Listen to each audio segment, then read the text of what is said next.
Imagine you're an E5 in the military right now. Okay, setting the scene. You are currently living in this cramped, completely overpriced apartment in Oceanside, California. Oh, yeah. Typical Southern California living. Exactly. Like, Yeah. your two kids are sharing a tiny bedroom.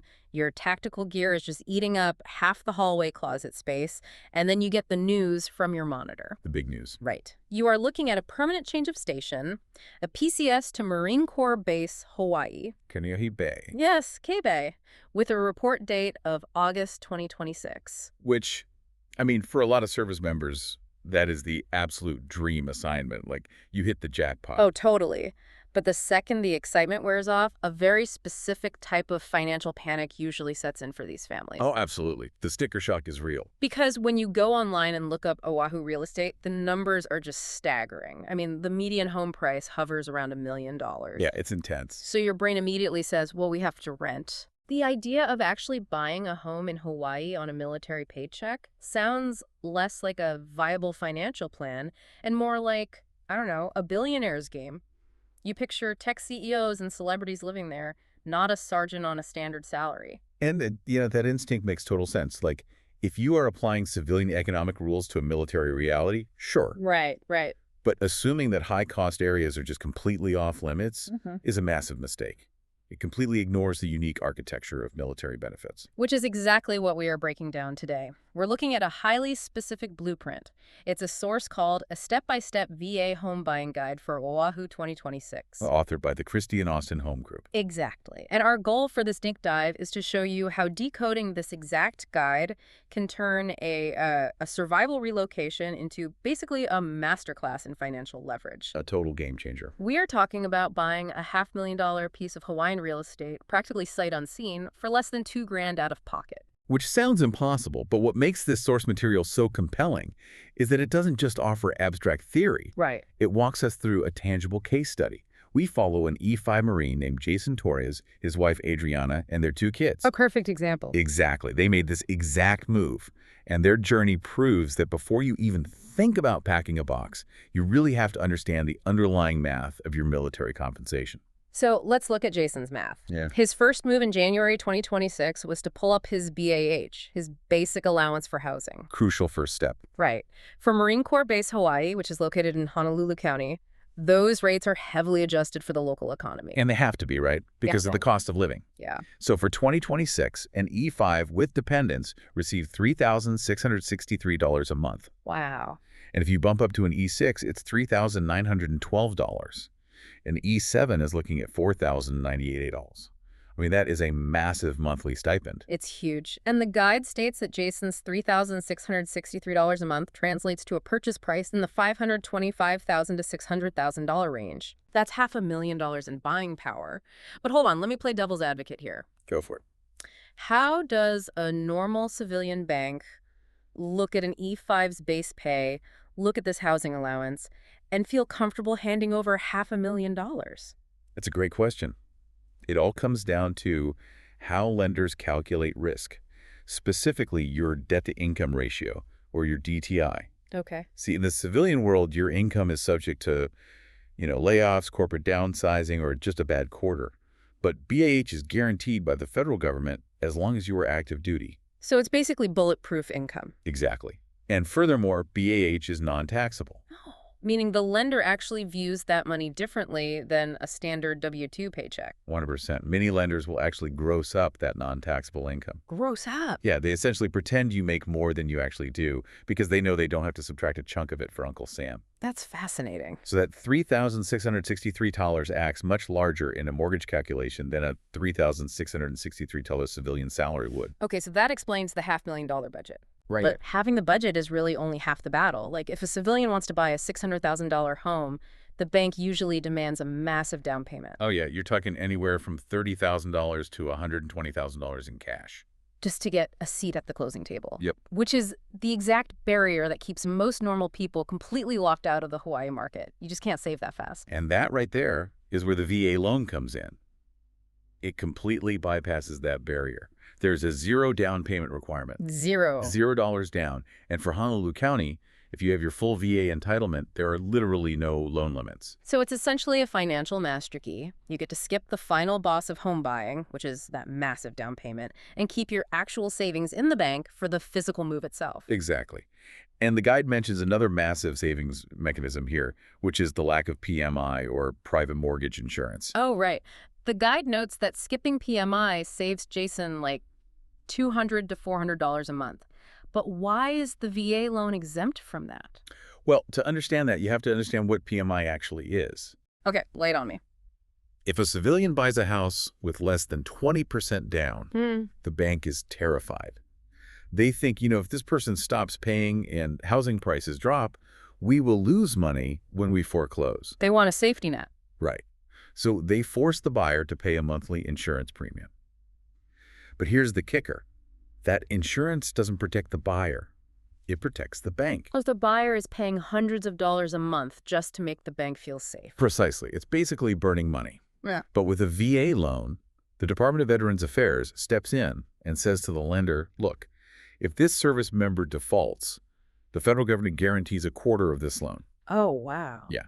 The bank feels entirely secure, so they waive the PMI requirement entirely. That $200 to $400 stays right in Jason's pocket. Or goes toward his actual principal rather than just vanishing into some insurance pool. Exactly. Okay, but let's look at this from Jason's perspective, though, because if I'm putting $0 down, Right. You're an E5. You just signed the paperwork for a $500,000 home and you put 0 down.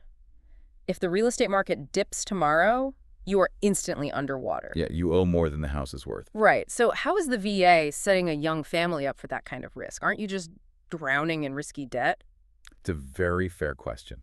And it's exactly why the pre-approval process is so rigorous. They aren't just handing out blank checks to anyone in a uniform. What do they actually look at? Well, Jason had to provide his certificate of eligibility, his last 2 leave and earning statements, 2 months of bank statements, and W-2s. And that included his wife Adriana's part-time income. So they're actively stress testing the family's entire financial picture. Very thoroughly. But more importantly, the whole concept of being underwater only really matters if you were forced to sell the house immediately. Right, if you have to liquidate. Exactly. As we'll see later in the guide, the strategy here isn't to flip the house in 2 years. The debt is meticulously engineered to fit a housing allowance the government is actively paying him. So as long as Jason is paying his mortgage with his BAH, short-term market fluctuations don't actually impact his family's day-to-day financial stability. That makes a lot of sense. So Jason and Adriana get formally pre-approved for $580,000. They have their budget locked in. Yes, one complete. But now we hit the physical reality of island geography. You have a $500,000, but you can't just throw a dart at a map of Oahu. Definitely not. Where you live dictates every single aspect of your daily life there, especially your commute. And Marine Corps Base Hawaii, often called K-Bay, has a very distinct footprint. Yeah, it sits out on the Mokapu Peninsula on the windward or eastern coast of the islands. Right. And the guide breaks down the logistics of just getting onto the base. You essentially have 2 options. First, you have the main gate, which connects right to the H3 interstate and is open 24/7. Essential for shift workers. Right. And then you have the Mokapu gate, which everyone usually just calls the back gate. The back gate is vital if you end up living in Kailua because it feeds straight into the town and the beaches. But the guide says its hours can vary wildly. Oh yeah, sometimes shutting down completely for construction. So your morning routine is entirely dictated by which gate you rely on. So let's map out these neighborhoods because this is where Jason had to weigh his budget against his lifestyle. The fun part. Yeah. First up is Kailua. The guide calls it the crown jewel of the Windward Side. You have world-famous white sand beaches, boutique coffee shops, there's a Target, a Whole Foods. The absolute dream. And the commute to the base is an incredibly fast 5 to 15 minutes. It is objectively a phenomenal place to live. Yeah. But, and this is a big brute, but the median price for a single-family home in Kailua is hovering around $1.5 million. Wow. Which is a hard stop for Jason's $580,000 pre-approval. For a detached single-family home, yes, absolutely out of reach. Right. However, the guide points out that townhomes and condos in Kailua generally run between $400,000 and $700,000. Okay, so that absolutely fits within his BAH range. Yes. So the buyer has a choice. You can live in the crown jewel near minutes from the beach, Yeah. but you have to sacrifice square footage and a private yard. Which brings us to the area Jason actually zeroed in on, Kaneohe. Yep. It is Kailua's immediate neighbor, but it offers a very different value proposition. The commute is still just 10 to 20 minutes using the main gate, but here, single-family homes are around $950,000, and condos and townhomes are between $300,000 and $500,000. Kaneohe is nestled right up against the Kūlau mountain range. It has a slightly more local residential feel than Kailua. A little less touristy. Exactly. Because your dollar stretches a bit further there, it's traditionally the sweet spot for VA buyers who want a bit more space for their families without suffering a terrible commute. The guide also mentions a very specific microclimate on this side of the island, right? Yes, the Windward Side gets substantially more rain. It's actually a fascinating geographical quirk. Well, those dramatic sheer cliffs of the Kūlau Mountains, they act almost like a giant net. They catch the moisture from the prevailing trade winds blowing in off the ocean. Yeah. The result is that Kaneohe and Kailua experience very quick, frequent afternoon showers. So you basically have to be okay with carrying an umbrella? You really do. But the direct trade-off for that rain is the stunning, lush greenery and significantly cooler temperatures compared to the rest of the island. That sounds amazing, honestly. Most residents consider it a very fair trade. Now, what if Jason's family prioritized top-tier suburban schools over being close to the beach, and they didn't mind a longer drive? The guide points to Mililani, out in central Oahu. Right, totally different vibe. Median prices there are $700,000 to $1 million. The commute jumps to 25 to 40 minutes. But there is a really interesting geographical hack regarding the traffic, isn't there? The H3 commute. I love this part. If you live in central Oahu areas like Mililani, Aiaia, or Pearl City, and you commute to Kaneohe Bay in the morning, you are driving through the H3 mountain tunnels. Which are gorgeous. Stunning. But more importantly, you are driving against the main flow of traffic. You're like a salmon swimming upstream, but in a good way. The highway is totally clear for you. Exactly. The vast majority of commuters are leaving the Windward Side to head south into Honolulu for work. So your morning drive is a visually stunning, relatively high-speed cruise through the mountains. While the opposite lanes are packed bumper to bumper. Yeah, you just wave as you drive by. That's a huge quality of life boost. And the guide notes that central places like Aiaia and Pearl City, which have homes in that $500,000 to $750,000 range, are incredibly strategic for dual military couples. Oh, for sure. Like if one spouse is stationed at Kaneohe Bay and the other is at Joint Base Pearl Harbor Hickam, you are perfectly splitting the difference between the island's two major logistical hubs. It's all about finding the exact right compromise for your specific family dynamics. But wait, let's put ourselves back in Jason's shoes for a minute. You're sitting in California, you're looking at Zillow listings for Kailua townhomes versus Kaneohe condos. How are you supposed to make a $500,000 decision sight unseen? It's incredibly daunting. Right. You can't exactly drive through these neighborhoods after you get off work to see what the vibe is like. This is the critical logistical hurdle of an island move. The guide is emphatic that you cannot do this alone from across the Pacific Ocean. You have to have a locally based, military-friendly real estate agent. Because they act as your boots on the ground, like the authors of our source material, the Christie and Austin Home Group. Exactly. They physically live on Oahu. They understand the VA appraisal requirements, which, by the way, are notoriously strict regarding the condition of the home. They don't mess around. No, they don't. But their primary value for a remote buyer is doing the heavy lifting before the client ever books a flight. They're conducting live video walkthroughs. The guide notes that Christie sent Jason video tours of 4 different houses before his family even had plane tickets. But when you are doing a FaceTime tour, you aren't just looking at the layout, right? What is the agent actually doing for you? A good agent is acting as your senses. Your senses. I like that. Yeah.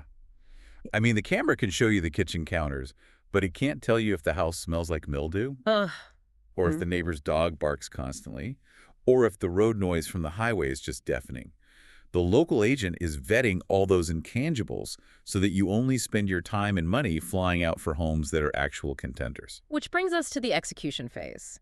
Jason takes 5 days of permissive temporary duty leave PTDY in April 2026. Right. He flies into Honolulu, Christie picks him up, and they immediately go to work. The timeline here is super aggressive. They toured 9 homes in 3 days, looking all across Kaneohe, Kailua, and the Aikahi area near the back gate. And on the 4th day, they found the target, a 3-bedroom, 1.5-bath home in Kaneohe with beautiful mountain views. The sweet spot. They submitted an offer that very night, and 2 days later it was accepted at $565,000, which, I mean, sounds remarkably fast, but based on the guide, speed isn't a luxury in Oahu. No, it's a requirement. Inventory under $700,000 is incredibly tight. It's fiercely competitive. It sounds like a high-stakes game of musical chairs. That is the perfect way to put it. The music is playing, buyers are circling the market, and the second the music stops, meaning a good VA-eligible property hits the market, if you don't already have your pre-approval letter in your hand and an agent ready to sprint, you don't get a seat. You absolutely lose out. Someone else is taking that house within hours. Jason actually noted in the case study that they almost missed out on this specific house because a competing offer was materializing on the exact same day. Just hours apart. But winning the bid is really only step one. The financial structure of the offer is where this guide shows its real value.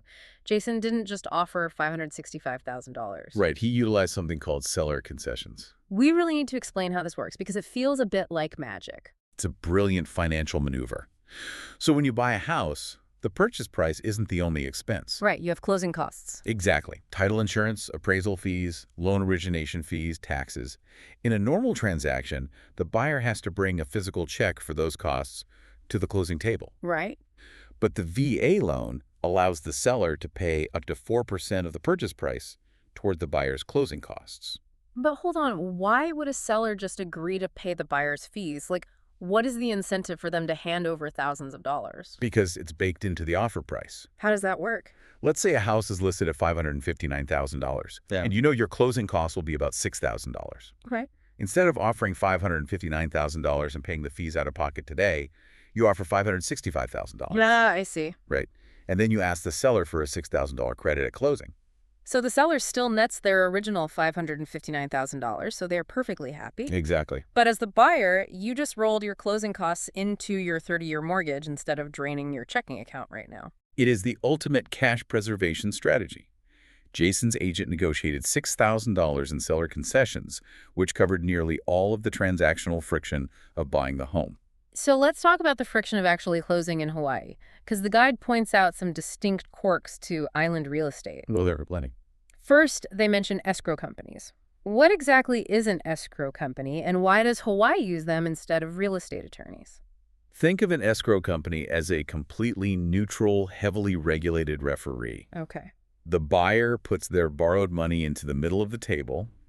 The seller puts the deed to the house in the middle of the table. Right. The escrow officer ensures all the contracts are valid, all the debts are paid, and the title is totally clear before simultaneously handing the money to the seller and the keys to the buyer. So it just ensures neither party can run off with the assets. A financial referee. That makes perfect sense. The guide also brings up property taxes. They're prorated at closing, but the actual rate is surprisingly low. I mean, you assume everything in Hawaii is the most expensive in the nation, but property taxes are a weird exception. They really are. They're consistently among the lowest in the United States. Really? Why is that? Well, without getting too deep into municipal finance, Hawaii relies very heavily on tourism taxes, hotel taxes, and state income taxes to fund its infrastructure. So they aren't placing the entire burden on local homeowners. Exactly. And that lower property tax rate drastically improves the monthly affordability for a VA buyer like Jason. But there is one area where the island environment actively works against you, and that is the physical inspection. We talked earlier about that lush, rainy microclimate on the Windward Side near Kaneohe. The moisture. Right. The guide stresses that inspections in Hawaii are not just checking to make sure the lights turn on, they are intense. They have to be. I mean, that constant moisture and the tropical climate are incredibly harsh on structures. I can imagine. Inspectors are meticulously hunting for moisture intrusion, mold blooming in hidden spaces, and termite damage. Termites are a massive issue in Hawaii. The case study notes that Jason's inspector actually found moisture issues in the bathroom and noted that the exterior gutters needed replacement. Right. But because they caught it, Christy was able to negotiate with the seller to have those exact repairs completed before closing. Which is exactly why you never, ever waive inspections, even in a competitive market. So let's tally this all up. We have a zero down payment VA loan. We have $6,000 in seller concessions, essentially erasing the closing costs. We have lower than expended property taxes, helping the monthly math. When the dust settled, what was the total out-of-pocket cost for Jason to buy a $500,000 home in Hawaii? Approximately $1,800. $1,800. I mean, you can barely secure a rental apartment in California with an $1,800 security deposit. It's amazing. And what was the timeline from offer to keys? Just 42 days. Jason actually signed the final physical closing documents with a mobile notary back at his base in California. Wow. So when his family finally landed at Honolulu International Airport with all their luggage, the house was already legally theirs. They didn't have to check into a temporary hotel. They drove straight to Kaneohe. Jason has a quote in the guide where he tells his son, "Nobody, this is ours." It's incredibly powerful. It really is. They bypassed the notoriously long wait list for on-base housing, where you are forced to forfeit your entire BAH every month anyway, and they secured their own asset. It is the ultimate strategic utilization of the benefits they earn through their service. So to summarize the tactical execution for you, by understanding the immense power of his guaranteed BAH, by leveraging a zero-down VA loan to bypass the down payment barrier, by choosing the practical value of Kaneohe over the premium prices of Kailua, and by using seller concessions to absorb closing costs. Yes. An E5 family achieved Hawaiian homeownership for $1,800 out of pocket. They treated a stressful military relocation as a heavily subsidized financial opportunity. But, and this is huge, there is one final concept in this guide that completely upends how you should think about this entire process. The big pivot. Right. Because everything we've discussed so far has been about solving a housing problem for 3 years. Because eventually, Jason will get new orders. The military will tell him it is time to PCS away from Hawaii. Exactly. But the guide makes a profound point. When you leave the island, you don't necessarily have to sell the house. No, and in many cases you really shouldn't. Because the demand for rental properties on the Windward Side of Oahu, especially family homes near the Marine base, is just staggering. The guide states that rents for these family homes average between $3,000 and $4,000 a month. Think about the mechanics of that for a second. It's wild. You buy a home with zero money down, you live in it for 3 years, paying the mortgage with your government-provided housing allowance. Right. And then, when the military moves you to your next station, you rent that house out to the next incoming military family. Which means their BAH is now paying your mortgage. And, quite possibly, generating positive cash flow on top of it. So consider this paradigm shift. Buying a home at your duty station isn't just about avoiding a cramped apartment or having a nice backyard while you're stationed there. It is a hidden blueprint for long-term wealth building. You are systematically turning a zero-down VA benefit into a passive, cash-flowing asset that continues to build equity for your family long after you have left the island. It's incredible. If you repeat that process at multiple duty stations, you are building a real estate portfolio entirely underwritten by your military service. It completely changes the narrative. You aren't just moving, you are acquiring assets. Exactly. So to all the service members out there sitting in a cramped apartment, staring down orders to an impossible-sounding high-cost location, maybe buying property in paradise isn't just a billionaire's game. Maybe you just need to understand the mechanics of the tools you already have in your pocket. Keep questioning your assumptions, keep reading the fine print on your benefits, and we will catch you on the next deep dive into the sources that matter.